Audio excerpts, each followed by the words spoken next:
Hemos tenido un 2013 muy positivo para la mayoría de mercados internacionales, sobre todo para las bolsas. Las bolsas, fundamentalmente de mercados desarrollados, han tenido una evolución muy buena en el acumulado del año pasado y como agregado de estas bolsas, el índice mundial ha subido cerca de un 19% el año pasado. Esta buena evolución de las bolsas de los países desarrollados hay que ponerla en contraste con la pobre evolución que han tenido la mayoría de mercados de renta variable en los países emergentes. El índice global de emergentes ha caído un 10% el año pasado, debido sobre todo a los efectos que el anuncio del tapering, de la rebaja de estímulos por parte de la Fed, ha tenido en la segunda parte del año en estos mercados. En renta fija hemos visto un comportamiento parecido, mercados que lo han hecho muy bien y otras partes del mercado que han tenido un comportamiento más flojo. Habría que destacar positivamente a la renta fija europea, sobre todo la de países más periféricos. Como ejemplo de este buen comportamiento, la prima de riesgo en España se ha reducido 200 puntos básicos en 2013, pero ha sido algo bastante asimilable al resto de países del sur de Europa. En el lado negativo tenemos que hablar de la renta fija de países de mayor solvencia, sobre todo de Estados Unidos, que ha tenido un comportamiento muy flojo, muy negativo en 2013. Alemania también ha tenido una evolución negativa, pero fundamentalmente tenemos que hablar de los países emergentes también, con fuertes caídas, tanto en el precio de los bonos como en el precio o en el cambio de sus divisas. Estamos entrando en un año que se presupone en general más positivo, sobre todo a nivel de datos macroeconómicos. Estamos esperando que el PIB mundial pueda crecer medio punto más probablemente que lo que hemos apreciado en el 2013. Va a haber además un cierto reequilibrio entre las distintas zonas geográficas. Europa va a crecer más, ya no solo porque la zona euro está recuperando, sino porque el Reino Unido también esperamos que tenga una buena evolución en el año que entramos.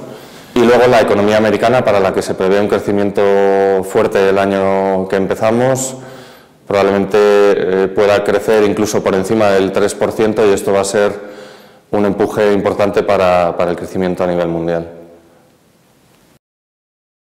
Los bancos centrales van a seguir con políticas monetarias muy expansivas durante el año 2014, incluso la Fed, que está empezando a reducir un poco su programa de compras, va a mantener buena parte del mismo durante todo el año. Y luego tenemos al Banco de Japón y fundamentalmente al Banco Central Europeo, que es muy probable que tengan que adoptar nuevas medidas de estímulos en algún momento del 2014. Seguimos viendo atractivo la bolsa europea, pensamos que es el mercado de los grandes que probablemente esté más barato, además tiene más margen de mejora en beneficios después de unos años muy complicados. En la bolsa americana no vemos tanto valor, las subidas han sido muy fuertes durante los 2 últimos años y no han venido acompañadas además de un crecimiento de beneficios en la misma magnitud, de tal forma que lo que hemos visto en la bolsa americana en 2012 y 2013 fundamentalmente ha sido una expansión de múltiplos que ha colocado a esta bolsa en niveles de valoración de media histórica o incluso un poco caros. Creemos que sigue quedando recorrido para la renta variable, aunque hay mercados como el americano que nos gustan menos. En Europa y en emergentes vemos claras oportunidades de inversión. Hay factores que están detrás del buen comportamiento de las bolsas durante los últimos meses. Los bancos centrales siguen con políticas muy agresivas.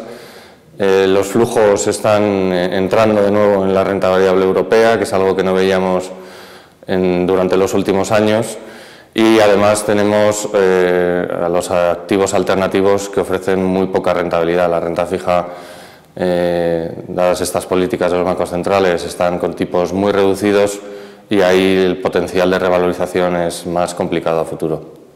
Seguimos, por tanto, con nuestra recomendación de inversión de los últimos meses: sobreponderados en renta variable, claramente infraponderados en renta fija y algo más invertidos en liquidez, dada esa pequeña exposición que tenemos ahora mismo a muchos activos de renta fija. En renta variable, como comentábamos, más en Europa y emergentes, aunque todavía con un poco de precaución y, sin embargo, una exposición claramente infraponderada en la bolsa americana.